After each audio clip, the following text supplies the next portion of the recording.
Hello and welcome to episode 120 of The Pitcher or the Hitter, the podcast by the M-SABR Dynasty League for the M-SABR Dynasty League. I'm Cam.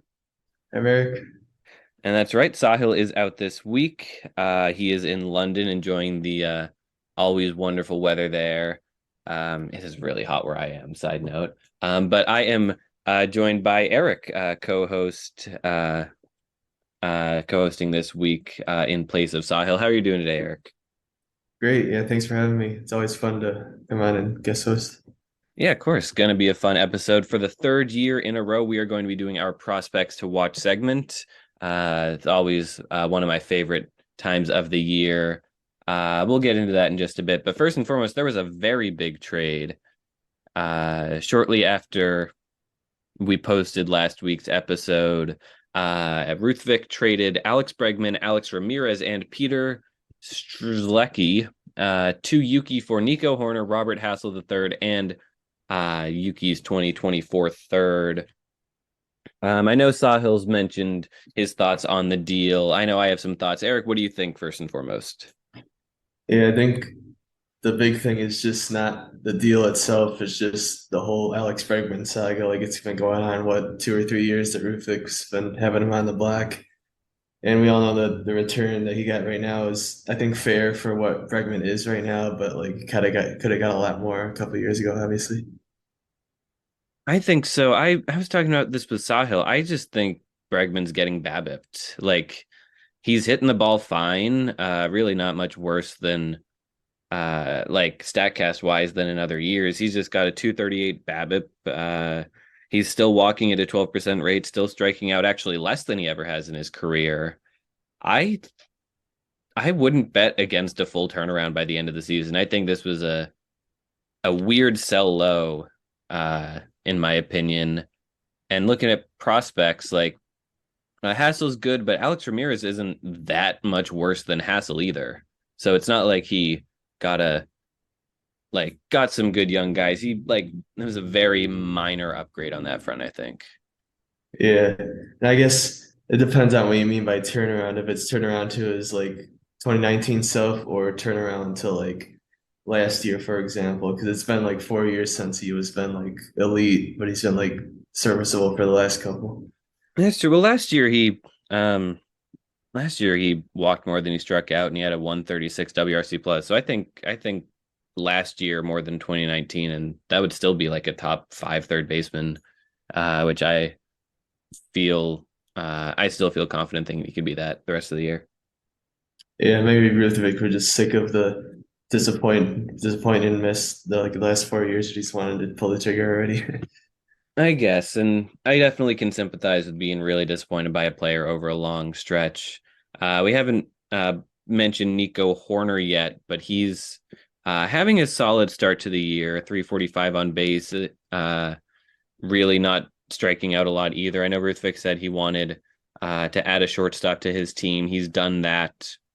Who's he got? I guess all he's got, I guess, Casey Schmidt and Orlando Arcia. So a shortstop is, definitely something good that this team needs. After trading for Horner, he went 3 for 16 with no doubles and no homers, so he didn't really help out much. He hit worse than Arcia this week. I don't know. I think Yuki did a good job here, and I think Ruthvik sold way too low. Yeah. Yeah, Um, he rebounds, I guess, but yeah, no, like, definitely. I mean, yeah, I guess if Bregman does struggle the rest of the year, then this trade could look a whole lot different. But yeah, Yuki's got at third base Austin Riley and Alex Bregman. Maybe, not even maybe. This is the best 1-2 punch at third base of any team in the league. That is deadly. yeah. But yeah, that was the trade. I think you're definitely more wait and see than either me or Sahil are. You being the most rational co-host of the three of us. But yeah, that was the one trade we had. Are you ready for the prospect segment? Sure, let's do it. All right. Yeah. So what we do every year, what we pick three prospects each that are just having great seasons in the minors that we want to point out. The first guy is just a blue chip guy, top 30 to 50, something like that prospect who's having a great year. Year one, 2021, we chose Austin Martin and Vidal Brujan, uh, respectively. That did not pan out well for either of us. Last year, I chose Henry Davis. You chose Corbin Carroll. That looks a lot better than Martin and Brujan. Uh, Prospect number two, we choose a guy who's owned, but not a top guy, probably not necessarily even a top 100 guy, someone who is owned, who's kind of rising up some boards, we think. 2021, I chose Michael Toglia. You chose Jesus Sanchez. Both guys are in the majors right now, but have been kind of iffy. 2022, I chose Gavin Williams. You chose Andrew Painter. Great picks again for us last time. Um, and yeah, the third prospect we're choosing, prospect number three, is a guy who's completely unowned, completely off of prospect radars, but is still kind of breaking out nonetheless. 2021, I chose Jake Eder, who's been I think turned out to be a great pick. I think he's in a lot of top 100 lists now after being nowhere then. You chose Jose Salvador, who I haven't really heard much from since. 2022, I chose Damon Keith, who again I haven't heard his name since that podcast. You chose Carl Kaufman, and he's in the majors now, right? Yeah, he is. Well, all right, so there we go. Yeah, both him and Henry. It's cool to see. Oh yeah, Tommy Henry's still with Arizona, right? Yeah. And it's fun. That was such a fun team, that 2019 Michigan team. Oh yeah. But yeah, here we go. 2023 prospects to watch. Number one, I chose Jackson Holiday. I think he's kind of the obvious answer. I mean, number one pick in the real life draft. He's a top 5 prospect in the majors now on most lists. He's only 19, but he's already crushing high A, walking at a 19% rate. He's got a 504 on base, 210 WRC plus. This is after having a 228 WRC plus in single A and getting promoted quickly out of there with a 523 on base. He is just absolutely crushing the ball. And he was kind of an interesting guy because it was a shock when Alex took him number one overall over Drew Jones. We were kind of all thinking Drew Jones was the consensus number one guy. Alex took Jackson Holiday instead, and it's looking like the right pick because he is just well surpassed Drew Jones at this point. Oh yeah, for sure. Drew Jones does only have 10 games, so he's got time. But yeah, I think pretty much everyone had him number one. But props to Alex for taking him at number Yeah, one. no, absolutely. Who is your prospect number one, Erik? Yeah, I initially went with Holiday as well, just how insane he's been. But I ended up switching to Ellie De La Cruz just because I feel like every day we get a new Twitter notification of, oh, Ellie did this insane thing. Oh no, he did this insane thing on the next day. It's crazy. God, yeah, he's unbelievable. It's exciting to watch. As a Reds fan, he's up to a 154 WRC plus in AAA. I think he started out slowly the first 2 weeks or so, but ever since then he's crushing, and his K rate's even below 30, which isn't, I mean, not a great K rate certainly, but better than it's been previous years. It's a little bit of improvement. Yeah, and even he got off to a slow start with striking out, and lately he's just been awesome. Probably around 25% since he Yeah. got into the heater. I heard some Reds writers said that Matt McLain getting the call before him kind of lit a fire under him, and ever since then he has been uh, So just another level. Like 3 nights in a row, he hit a ball 115 miles an hour, something insane like that. yeah, I love to hear that.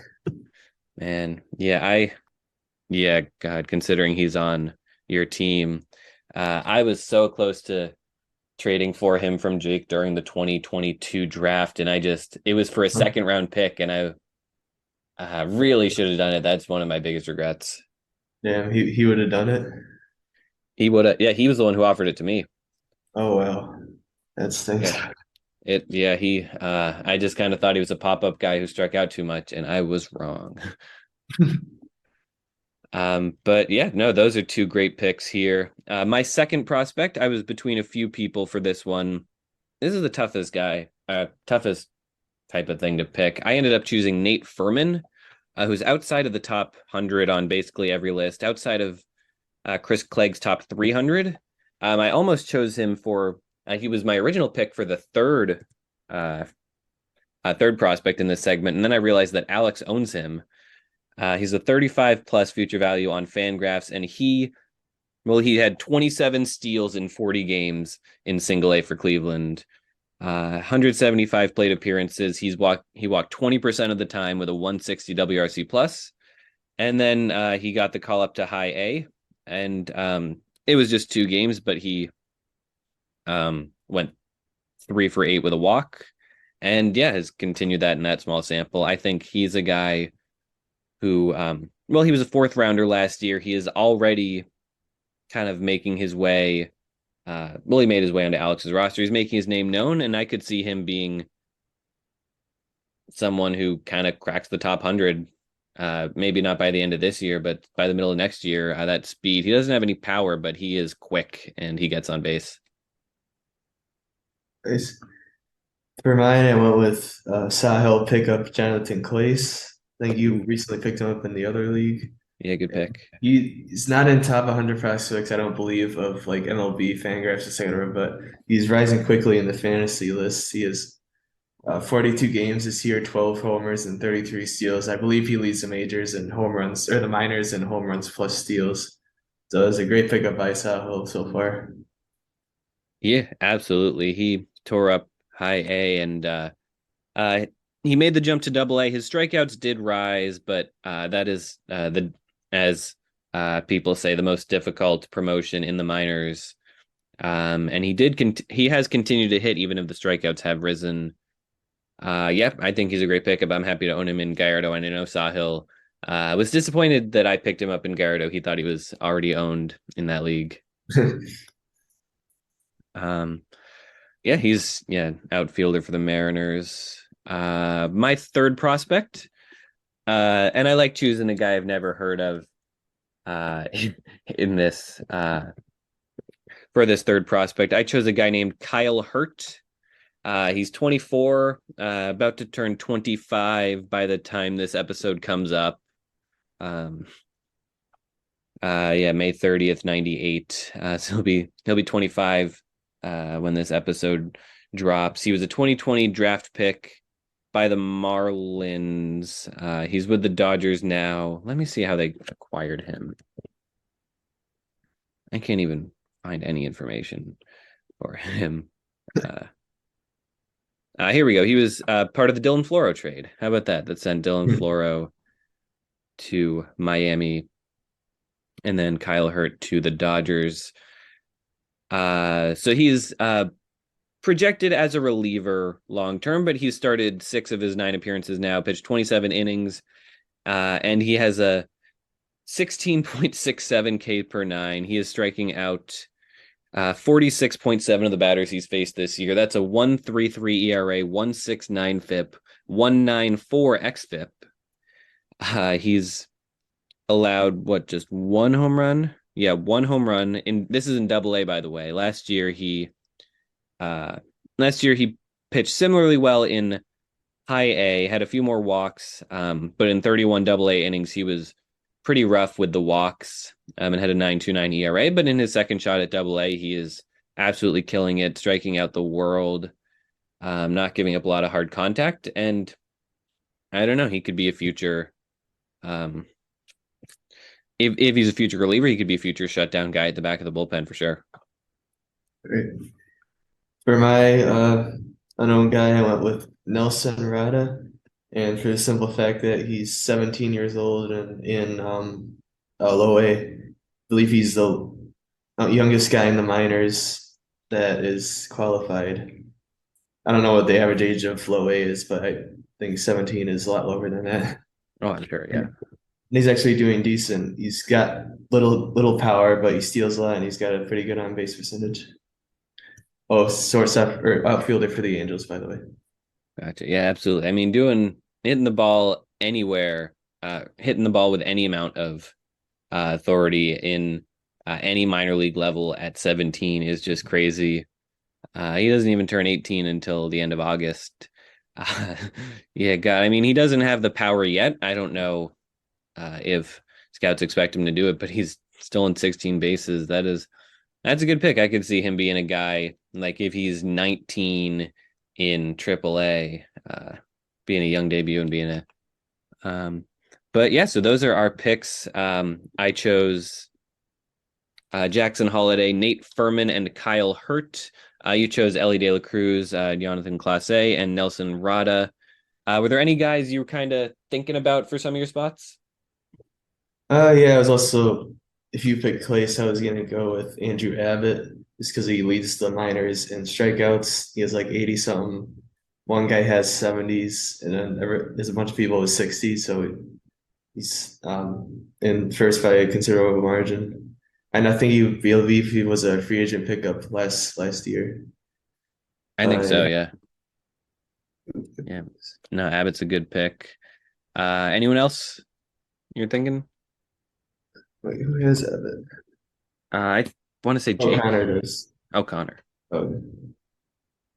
No, that was it for me. Gotcha. Yeah, I had a couple guys. I was thinking Dalton Rushing, one of your prospects for the second slot. I thought he kind of started the season a little too high on some lists for me to feel comfortable with him being someone I'd put in that spot, but he is absolutely destroying the ball. I was not he wasn't as high on my board. I kind of had him as a late third round grade. You took him in the early third round, and he's uh, got a 20% walk rate in high A, um, with some power too. So that's a good pick. And the other guy, the last guy I had was one of my guys, and he's a guy whose name I'm not sure how to pronounce. Jacob Mizarowski. That's right. Yeah, he I picked him up in the offseason on a whim. Uh, I needed just another guy. I wanted another starting pitcher. I was kind of looking through the boards. He stuck out because he had a 101 mile an hour fastball. I thought I mean, that's the type of guy that rises up boards, even if he's not pitching that well. Like he hadn't pitched that well in, granted, 1 2/3 innings. So that doesn't mean anything. But this year he's pitched 22 2/3 innings. He's striking out a Kyle Hurt-esque 16.28 batters per nine. He's got a 1.66 FIP. Very nearly my second choice. But yeah, that was our prospect segment. Excited to see how these guys shape up the rest of the year and over the next several years. All right, let's get into the matchups, though. Why don't we start with yours, Erik? This was the one we had designated as the matchup of the week, and I think it paid off. Maybe not from your perspective, but from an entertainment perspective, Jake improves to 6-2. He now has 2 wins over you and a win over me in his back pocket. And I mean, looked like the best team in the league this week. He looked like a team coming off a title. He was just absolutely astounding. 53 runs. The on-base percentage, one, what is that? Thousandth, 10,000th of a point. He's currently beating you by, is that last matchup final? So I guess there's a slight chance that could flip, but either way, that would only make it 7-5. But Jake pitched great. Jake hit great. All around great week for him. How do you feel about the way this matchup went? Yeah, it definitely lived up to the hype. For as of like Tuesday or Wednesday, it looked like it was going to be a pitcher and the hitter matchup with me getting the hitter stats, I think getting the pitcher stats. But then we both kind of brought it closer with whatever we had our deficiencies in, and the last like couple days, it was just down to the wire matchup. And I played really well. I'm definitely happy with my performance, but Jake just did a little better. Yeah, no, I agree. You definitely have a lot to be proud about with the RBI and the steals. 7 quality starts too. Yeah, Jake just pitched really well too with 92 Ks, great rate stats. Shout out to Luis Castillo, who pitched 12 innings, 18 Ks, no earned runs. Mackenzie Gore looked really good too, so shout out to him. I'm torn between a couple guys for matchup MVP. I'll give an honorable mention to JD Martinez, who hit 4 homers, a couple doubles, 8 runs, 8 RBI, 429 on base percentage. But Jake had another guy who hit 4 homers, and it was my old enemy, Yordan Alvarez. He had 1 fewer run and 1 fewer RBI, but he also walked 7 times in addition to that. Just a tremendous all-around week for him and for Jake's team as a whole. Yeah, him and Matt Olson put the nail in the coffin for me. But yeah, Yeah, Jake's definitely up in that top tier if there was any doubt. yeah, Jake just tied doubles right now, so it's 8-3-1. But yeah, this matchup certainly felt a lot closer all week. It really felt like a playoff matchup. You dropped to 4-4 though. In general, how are you feeling about the way your team's going? Yeah, I still feel great about my team, especially because of all the pickups I've recently gotten. Like Ozuna's been amazing, Conforto's been amazing. Lane Thomas, Royce Lewis is coming back tomorrow, and he's been awesome in the minors. And he was really good in his brief stint in the majors last year, but before he unfortunately got injured. And I picked up some really good pitchers recently. Some of them will probably flame out like Wacko. Probably just have to drop them, but I'm in general, just feeling really good about my team. I mean, Glass now, he's come back from the IL sale, is back to being his old self. But I know I'm 4-4, but I have no doubt I'll make the playoffs. Yeah, no, I have no doubt you'll make the playoffs either. Glasnow getting back is a huge one for you. Who do you have next week? You have EBO. EBO, so that'll, yeah, hopefully be a good shot for you to get back into it. Although Zane seems convinced he can battle for the sixth seed, I'm not so sure about that. Um, I like the Michael Conforto pickup for you though. He probably would have been your matchup MVP this week had you pulled it off. All right, and I know I had Haniger at the beginning of the season, and I had to drop him because he wasn't doing well, but I ended up picking up the better Giants outfielder. You did, yeah. Yeah, he's looked, yeah, he took, yeah, a little bit of time to get back into the swing of things after missing a full season, but Conforto looks solid. Speaking of guys you've cut, though, I know Sahil would be upset at me if I didn't ask this. You cut Javi Baez on Sunday, the day of recording. What kind of went into that? How are you? What kind of was the nail in the coffin for him? Yeah, it just went on too long. He started the season. I mean, the weird thing is he's had a low strikeout rate like throughout the whole season. It hasn't been high at all, but the production just hasn't been there at all, except for like a couple week stretch in the middle where you kind of reeled me back into thinking it might be something. But when I made the trade for him at first, it wasn't. He was kind of like a second piece of the deal. It was mainly for Brock Porter, and I know Sully valued Hobby as basically nothing, and he was right. But I just wanted to take him just on the off chance he could rebound. But yeah, probably held on to him a little too long. But yeah, he's not doing anything right now, so he had to go. Yeah, it makes sense. And giving up Justin Steele in that deal looks really tough right now too. I know he struggled a bit late. Let me look at the stats, but yeah, the reason I gave up Steele is because I know I'm confident in my ability to pick up pitchers that could either be streamers or last me the whole season. And I did like him, but I know I really wanted Brock Porter because they went to my high school and I'm glad I got him. Fair enough. Yeah, some of those personal touches and Steele. Well, Steele's most recent start against the Reds was not good. Start before that was strong, but yeah, the start before that against Houston was rough. So that's two rough starts out of three. We'll see how this goes. I mean, no one was expecting him to be as good as he was in April, and I can't imagine too many people thought he'd keep that up for the entire year. But either way, yeah, Javi Baez. I'm not sure if anyone's going to be picking him up anytime soon. He just has looked pretty lost for a few years now. Oh yeah. But let's move on, unless you had anything else to say about your team. Let's move on to the other matchup that was kind of flipped on the last day. Conor does it again. He started out the year 0-2. He is now going to improve to what is that? 5-2-1. That's 5 wins and 1 tie out of his 6 matchups. Win over Andrew here.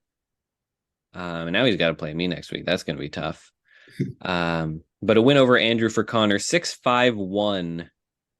What a matchup this was. I'll ask you about it first, Erik. What do you think about it, this one? Oh yeah. Connor's been great so far. Great hitting week. Little low on the strikeouts, but great look reliever play for him this week with the good ratios. And yeah, especially with Marcus Semien not having his beginning of the year slump this year and just getting right out of the gate and being awesome, that's helped a lot. And I see he picked up Soler, and Buxton has stayed healthy. So yeah, his team is definitely a force to be reckoned with. Yeah, absolutely. Now that he's now that Michigan baseball's done, he'll be checking his lineup more often, and so his team's only gonna get better from here. Oh, not to mention Kopech, he's been amazing his last two starts. Maybe he's finally figured it out. Yeah, no, Kopech has looked great this year. Yeah, he had a stretch in the middle, I guess. Yeah, a couple mid-May, couple rough starts, but yeah, the last two have just been dynamite. Um, yeah, as for Andrew, he hit better than Conor, I'd say. He stole 8 bases, drove in 48 runs, but the ERA and WHIP, he just kind of blew up. Chris Bassett was not very good this week. Grayson Rodriguez, well, he's now in the minors.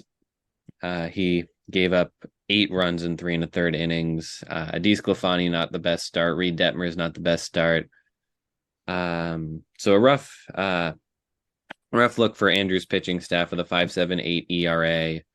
Although he did have a strong week at the plate from Will Smith and Brian Reynolds. Looking at Connor's team, though, I gotta say matchup MVP is Jorge Soler, who hit 5 home runs, drove in 8 runs, hit a double, only had a 353 on base, but 5 home run week is great. That's 5 of Connor's 15 home runs this week. Sal Perez was the only person to hit more than one.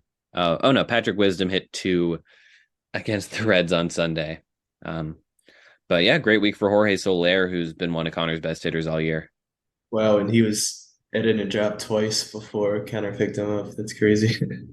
Oh man, yeah, added and dropped twice by Jake. Who had Yeah, him the past 2 years, I think. yeah, I think so. And imagine what Jake's offense would have looked like if he had Soler this week. Oh my God. Yeah. God. But yeah, another win for Connor. I am definitely scared to face him this week. We'll see how that goes. Um, moving on, next matchup, the first win in the Respect Your Elders era for Alex and Zach. They pull off an upset over Ruthvik, only their third win of the year. Um, I know Sahil likes to talk this team up. 23 doubles, 14 steals, and a win over a Ruthvik team that really, well, they're dropping below 500 now. They're just kind of in that fight for the 6th spot, and this was a win they really needed. Yeah, for sure. I know 2-5 going to 3-5. I don't know if Alex realistically has expectations to make the playoffs this year, but any sign of progress is a good one, and he's got a lot of good pieces though. So when you catch a team like Ruthvik on a bad week, do some damage. Yeah, absolutely. And not even the worst week for Ruthvik. He only hit 4 homers and 7 doubles, but he pitched fine. And he scored 41 runs. Alex, one of the things that's kept this team down is Julio Rodriguez had not been playing well, but this week he bounced back big. He's the matchup MVP with a 484 OBP, 4 doubles, 6 runs, 7 RBI. Shout out to Ryan McMahon as well. Do I want to give it to McMahon instead? No, I think I'm gonna keep it with Julio, but McMahon had a week that was about equally good. He drove in a few more runs, hit 1 more homer, had 2 fewer doubles, and had a slightly worse OBP. They both stole the base. But those two guys really carried this offense. And on the pitching side, he had a good start from Lorenzen, who pitched 5 1/3 no-hit innings. Had a bad start before that, but those kind of balanced each other out. Bryce Miller is still killing it. Man, Bryce Miller, how about that? Who did Sahil? Sahil traded Bryce Miller to Alex this offseason, right? Oh, is it this offseason? Oh, let me check. I think so.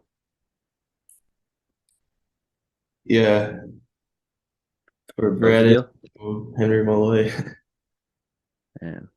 Uh, Wild. Yeah, I mean, we clown Sahil for some of these, picking up some random guys and trading them to Alex for real pieces, but a lot of these guys have been really solid that Sahil traded away. Like Tyler Locklear is another one who's hitting the ball really well in the minors. Um, So I guess it just goes to show some of these guys. You never know if you're trading away a guy for free. You never know if he's the next guy to break out. And just as people always say, no such thing as a pitching prospect. Never know which ones are gonna do well, Yeah, no, exactly. especially right away too, like Miller. Yeah, no, Miller hit the ground running. I mean, he's looking like a rookie of the year candidate for sure. As for Ruthvik, though, he's going to drop behind Yuki in the standings. He keeps his tie with Andrew, but he's on the outside looking in. I mean, I have his first rounder this year, so I'd love if that's a if that's a lottery pick. He did have, I will say, a good week from Logan Webb, made a great start. Good week for Marco Gonzalez, who uh, got a quality start and then got paddocked on Sunday, which didn't end up making a difference. Although if he pitched another strong inning, that could have flipped ERA. Yeah, 9 stolen bases, and to lose that category, me and Sahil were talking about this the other week. You're gonna see that a lot more now with the new stolen base rules. 9 steals would win you basically every week last year, but that's not the case this time. Right, yeah. And speaking of Ruthvik, I feel like overall he has the pieces to make a playoff run. Like he has some good core pieces, but just depends on what he does around the edges, whether he's gonna do well. Yeah, and I think getting rid of Bregman definitely hurts a lineup that was already struggling. And yeah, some of these guys around the edges, um, like I don't know, like Nick Senzel's been good, but guys like Dominic Fletcher have not been good, and it's kind of you kind of have to find guys and hope they stick. We kind of talked earlier in the year, me and Sahil did, about Ruthvik kind of trying to follow your model of not having a few set guys in his lineup, but really trying to stream bats. Hmm. And I think he's been doing it more than you have, but he certainly has not had the success you have. Yeah, I noticed he's been doing it a little more, but I guess he just needs to refine who he picks up. I know Casey Smith was a good one so far. No, he got off to a hot start, but I guess he's not doing that well recently. But yeah, just got to keep churning through guys until he finds one that sticks. And I've always felt like, I mean, once you kind of had a lineup you were more happy with, you've kind of stopped doing that a little bit, and your teams uh, well been better than it was when you were in 2020, which was kind of the peak of you cycling through guys. And maybe I think and Ruthvik kind of needs to have one or two more guys who are set, I feel like, and he just traded one of those guys away, so maybe he's going in the opposite direction there. Right. And Ruthvik's told me like so many times about how a guy I picked up, he was going to pick up that was just a little bit quicker than him. So I guess he's got the right mindset for the most part. And that's true. Yeah, that's the thing. You're the quickest at picking guys up too. That's he's yeah, got to be quicker than that.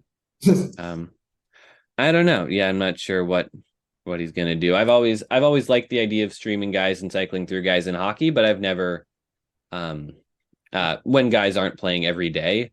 But in a sport like baseball, where your lineup's gonna be full basically every day, I've never really uh unless I've needed to loved streaming bats. Mhm.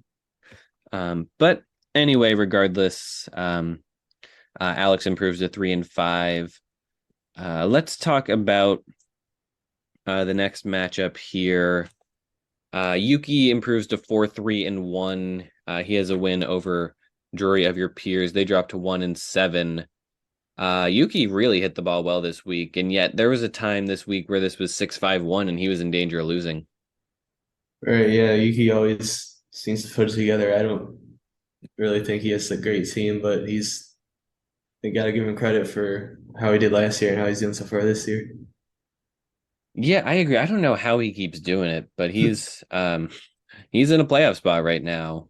Um, he didn't pitch great, but he pitched well enough to beat the worst team in the league, and he really hit the ball well. And he was doing it with, well, Alex Bregman had a 462 OBP the remainder of the week, but he was doing it with guys like Isaac Paredes and Dalton Varsho, and Dansby Swanson, and really not these name brand guys, but uh, Austin Riley, I guess, is his name brand guy, and he had a good week. Right, and even in some of his like kind of name brand guys like Varsho and Riley have been a little bit disappointing this year, and Harper hasn't been back for that long. They have, yeah, and Harper put together a good week. I'm struggling to find one guy who is head and shoulders above the rest for him this week. Tyler Stevenson was solid. I think I will give it to Riley, who hit five doubles with a 400 OBP and three homers. He was really good. I know he, yeah, like you said, had a slow start, but he's bouncing back a little bit. His on base is still 335. He only hit two homers on uh, Thursday and one more on Sunday. Yeah, I'm looking at Corbin Carroll right now. He's because he had a rough week this week, but he's been one of Yuki's best players all year long. He's got 14 steals with a 369 OBP. He has been as advertised for sure. Right, and he's a second round pick in our league too, wasn't he? Was he? What year was this? Was this been like 2020? Let's see. Yeah, 2020 second round. Yeah, 18th pick overall. Yeah, and he's one of only three second rounders from that year who are still with their original team, alongside Bryson Stott and George Kirby. Yeah, no, great pick for Yuki, absolutely. Yeah, this is a wild draft overall. Looking back at it, with Bobby Witt going seventh overall, Manoa ninth. And yeah, Bobby Witt. I mean, Bobby Witt was a steal at seven. Uh, like at the time, we were shocked that he made it to seven. I remember. Um, yeah, this was this the year? No, this was the year I took Adley, and then did not have any picks until the final pick. Oh no, I took Matthew Allen in the second round. I wish I took Kirby. Um, but yeah, Rutschman at second. Andrew Vaughn went first. Conor, I'm sure, is wishing he took Adley, but I gotta say, like that three through six. I think, I mean, you'd rather have three through six of the second round than three through six of the first round. Right. Uh, yeah, first round, Blade, Sasugo, CJ Abrams, and Akiyama versus Langoliers hasn't done much. Stott, solid, Josh Young, and then Corbin Carroll. I'd rather have the second round guys. Yeah, for sure. And then Brett Beatty right after that. Yeah, Brett Brady right after. Um, weird draft for sure. The last one we did in person. Right. The good times. Good times. We haven't touched on the Drury, but they had probably their best offensive week they've had all year. Sure, it's not saying much, but they hit 23 doubles. They scored 48 runs. They won OBP for maybe the first time ever. And they got a good week from like Ty France, for example. Elias Diaz has uh, turned out to be a great pickup because he's been one of the best catchers in the league this year. They picked him up on April 23rd after Andrew dropped him. So good job them. And George Springer was really solid too. They, at least this week, hit the ball well. Yeah, and Brian De La Cruz has been pretty good for them recently too. Yeah, no, absolutely. I picked him up in Gallardo. He's been solid. But yeah, if they were in this one, if they had maybe streamed a hold or and scored a couple more runs or hit another home run, this could have been a different story. Yeah, I feel like they're usually high in bullpen stats, right? And this week they weren't that way. Right. Yeah, I think yeah, they traded for those closers this year and they've been decent in saves. I'm looking at the year-long stats. And lead the league in holds too. Wow, how about that? Yeah. They yeah, one ahead of me. If they had just gotten another couple this week, that would have made a difference. Let's talk, where do we want to go next? Let's talk about my matchup next because I very nearly 12-0'd Anthony. And I very nearly 11-0 won him, which is an even rarer thing than 12-0ing someone.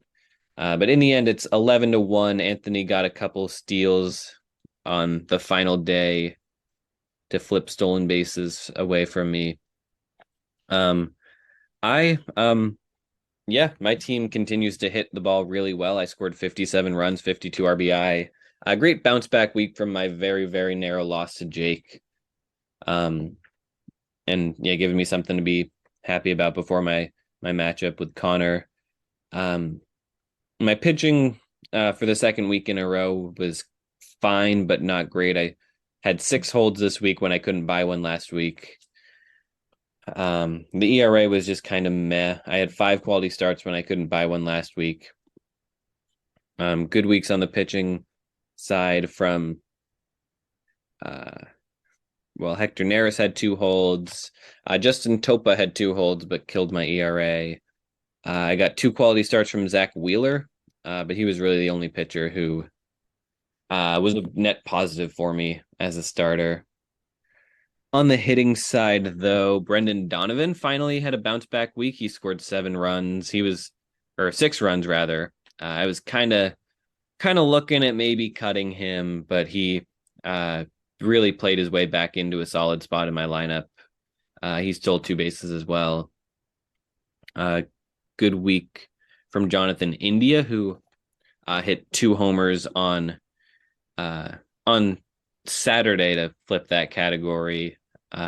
Jose Siri hit 2 homers as a guy I'd kind of plug and play from time to time. He also had a steal on my bench on Sunday. But my matchup MVP is going to go to Juan Soto, who had a 625 OBP, insane, 7 runs, 2 homers, even stole a base. He is fully back. I mean, I got to say I was a little worried about him to start the year, but his on base is up to 424 for the season. He's now, where is he in the player rater? Well, he's 7th overall and third among outfielders. He's uh, looking like Juan Soto again. Yeah, not Juan Succo anymore. He's back. He is And not Juan Sacco. I uh, am uh, glad that he is not sucking anymore. As he had yeah, I heard that's someone actually his say, first matchup MVP. He did not get one for me last year. "Oh wow, that's Yeah, great." I'm definitely surprised by that. Yeah, I heard someone say it. Soto's struggle reminded them of the Jose Ramirez struggle like 5, 6 years ago, where he was just terrible for the second half of one year and then going into like a couple months of the next year, and no one knew why, but they just kind of turned it back on. Yeah, I don't know what the deal with that was. I definitely remember that, but uh yeah, that definitely feels familiar. Yeah, it was like one half season and one. I guess Ramirez had one mostly full season that wasn't great, but he's been great ever since, and yeah, hopefully Soto uh keeps it up too. Yeah. In terms of Anthony, he had a decent hitting week and he's got a lot of good hitters, but in some okay starts, I know Manoah's held him back a lot, but he's not great pitching overall, but that'll probably be his downfall this year. Yeah, that's true. And I mean, when we interviewed Anthony, that whole point of that interview was that he had um, the next great rotation, and it has not looked like that at all. I mean, Manoah. How do you feel about Manoah? He's like the most perplexing guy in fantasy this year, I feel like. I'm like borderline ready to drop him in my seasonal league. I don't know what to do with him, honestly. God, I don't know either. He's um, only gone more than he's only gone 6 innings twice this year. And those were uh, April 5th against the Royals and then April 22nd against the Yankees. But other than that, he has just been bad start after bad start. And I don't know what it is because he came up through the minors with the pitch clock. So I don't buy it being the pitch clock being what's getting him.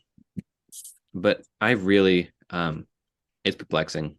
Right, and even his supporting stacks look terrible. It's not a case of like underperforming or anything. Maybe they just need to give him one of those Dodgers Phantom IL stints to get his mind right. Yeah, I mean, it might have to be something like that. Um, But yeah, I mean, we declared this the next great rotation, and uh, it has not looked that way for sure. Um, Sandy with a Christian, 5 ERA, that's insane. God, yeah, I mean, Christian Javier has been really the only young guy who's been solid for him, but yeah, Brandon Pfaadt has come up and been terrible. Freddie Peralta has been rough. Yeah, Alcantara has been good but not great, I would say. Um, eh, I don't I don't even know if he's been good either. Yeah, no, totally perplexing. And I think I could definitely see maybe next year Anthony's rotation bounces back and is where we thought it would be this year. But uh yeah, a lot to worry about. Mhm. So one matchup left, it is Sahil versus EBO. Sahil seemed convinced during the day Sunday that he was gonna lose. I never bought it. It would have required a lot to happen, but EBO did, I guess, come within 4 strikeouts. They came within 6 RBI. Whip was close-ish, although I always I feel like I don't know if you feel the same way. I feel like my calibration for how close Whip is always off. Like it's always harder to flip than you think it's gonna be. Right. It's even weird looking at it with the 3 decimal points instead of two. Like it's kind of hard to get a gauge on it. Yeah, I agree. Yeah, like that one. Yeah, 131 versus 1257 is close-ish, but I don't think it was ever in danger of flipping to the other side. Um, oh, I guess EBO only lost by 1 run also. Uh, EBO played well, 51 runs, 20 RB or 20 doubles. They didn't the rest of their hitting stats weren't great, but they pitched decently enough, I gotta say. They had a great week. Well, hitting wise from Riley Green. I know Zane's excited about Green and Torque. They both really carried that team. Well, let me read what Zane said in the Dynasty chat here. Yeah, Um, Tigers only 1 game back. That's the most insane thing, I think. yeah, God, 1 game back. Yeah, still trying to get better, but I'm so fucking happy to have Green in both leagues and Torque on EBO. Avila was right, and now we bear the fruits of his labor in my fandom and my friend group. You're a Tigers fan also. How do you feel as strongly? Would you say Avila was right in all caps right now? No, but it's nice to see these guys doing well and the team doing well overall. Like Badu hit a grand slam today. McKinstry's been awesome. It's definitely beats. I mean, being around 500 is all I wanted this year, and now that we're getting it, and we're only 1 game back, I want the division as well. But I don't know how realistic that is. Yeah, I mean, I think the Twins are the best team in the division. Um, but hey, they're struggling, and the Tigers are just a game back. I had no idea. Wow. But yeah, Zane's confident about the Tigers. Confident about this squad being competitive about or being happy about their timeline. I think he said he that the Gallardo team is gonna get the 6th seed, not this one, which makes more sense because they're 2-6. Yeah, meanwhile, Sahil moves to 6-2, tied with Jake, and then half a game ahead of Conor, 1 game behind me. His pitching, he got 9 saves and struck out a lot of guys, but the ERA was rough. Yeah, like 14 strikeouts from Charlie Morton, but the ERA was 6.97. Um, and then like 11 strikeouts from Garrett Cole, but the ERA was 8.18. I'm not worried about his rotation. He did hit the ball pretty well. I'll give his matchup MVP to Pete Alonso, who hit 3 homers, scored 6 runs, hit a double, and then also stole a base. With a shout out to Altuve, who hit the ball well, scored 5 runs, and then Mookie Betts scored 7 runs with a low run base. But yeah, Pete Alonso on pace for 60 home runs, I saw. Oh well. But yeah, no, I mean this is it's tight up at the top, and you're a little bit behind, kind of a distant-ish fifth, and I have full confidence you'll be back into it. But yeah, with Conor, if Conor can pull off a win against me this week, then it's gonna be a 5-team race for those top 2 spots. Yeah, league is already so exciting so far, and I feel like it's going to be close the whole way. All right. So with that all out of the way, let's get into our week 9 preview. Already getting close to halfway through the season. Um, week 9. Um, there are definitely some matchups to watch here. Anthony versus Alex fight for the lottery spot. I think it's got to be me versus Conor though. I'm 7-1. Conor is 5-2-1. If Conor and Conor's got a big upset over Sahil, but if he wants to really make a legit case as not just a top 4 team, but a top 2 team, then this is a very big week for him as well. Um, yes, for me, I would. I still haven't beaten a good team yet. Although I think Andrew's team is a good team, and I have beaten him. But I haven't beaten a top team yet. I've had a narrow loss in my one chance, and I think this is a great opportunity for me to get a tiebreaker over someone I might need a tiebreaker over. Oh yeah, for sure. If you guys don't tie, whoever wins is going to be huge for them. Yeah, no, absolutely. And I think this is my only matchup against Conor this year. Let me double. No, I have another one against Conor. We play again in week 18, and a lot could be different by then, but it'll be very nice to have that potential tiebreaker over him. Jake plays Ruthvik this week. Ruthvik would definitely need a bounce back, and this is a good team to get it against to have that tiebreaker over. But let's before we pick our matchups this week, let's talk about last week here. Week 8, Sahil versus EBO. We both picked Sahil to win. We were correct. We both picked Yuki to win. We both picked me to win. We were correct. We both picked Ruthvik to beat Alex. We were both wrong. And then the other 2 matchups we split. I picked Jake to beat you. Sahil picked you. I was right there. I picked Andrew to beat Conor. Sahil picked Conor. Sahil was right there. So that means we both went 4-2, which puts him at 27-17-4. That puts me at 28-13-7, which means I maintain a 2.5 game lead over Sahil. We were talking about this off air. You were on week 5 last week, or last year. As the guest picker, you went 2 wins, 1 loss, and 3 ties. You came on the week that 3 teams tied. You picked no ties, but you went 2-1-3. So wild. Yeah, Yeah, that was a little wild. You'll almost certainly have a different picking record this time than you did last time. yeah, not terrible. Yeah, no, certainly not terrible. All right, Erik, you are the guest. Why don't you pick first in our week 9 pick'em? All right, start with the easy ones. I'll go Andrew over the jury. I'll go Jake over Ruthvik and myself over EBO. And then the 3 harder ones in the battle of the lower seeds, Alex versus Anthony. I think I'm gonna go Alex just because of the momentum he has right now.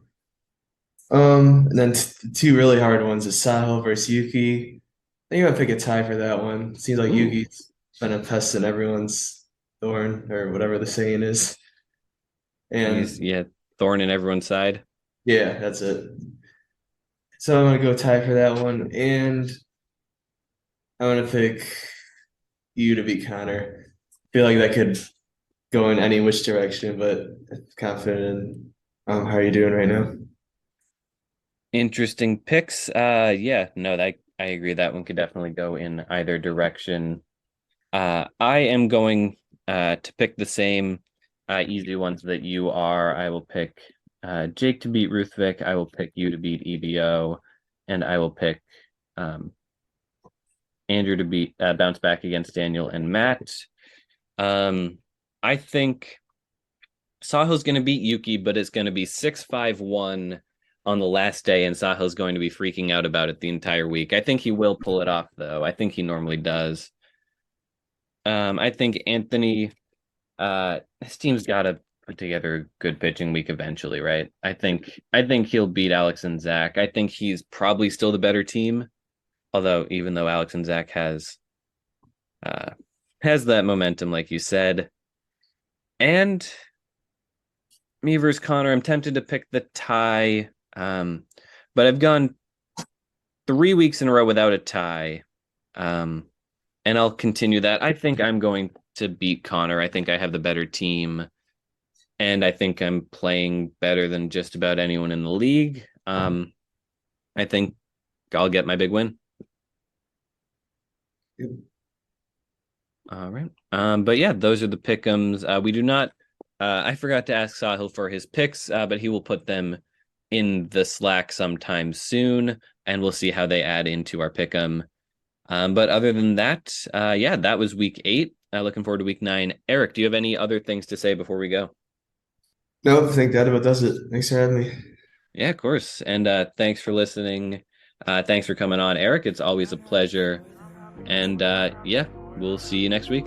But I wanna feel all that love and emotion. Be that attached to the person I'm holding. Someday I'll be falling without caution. But for now I'm only people watching. This podcast is good.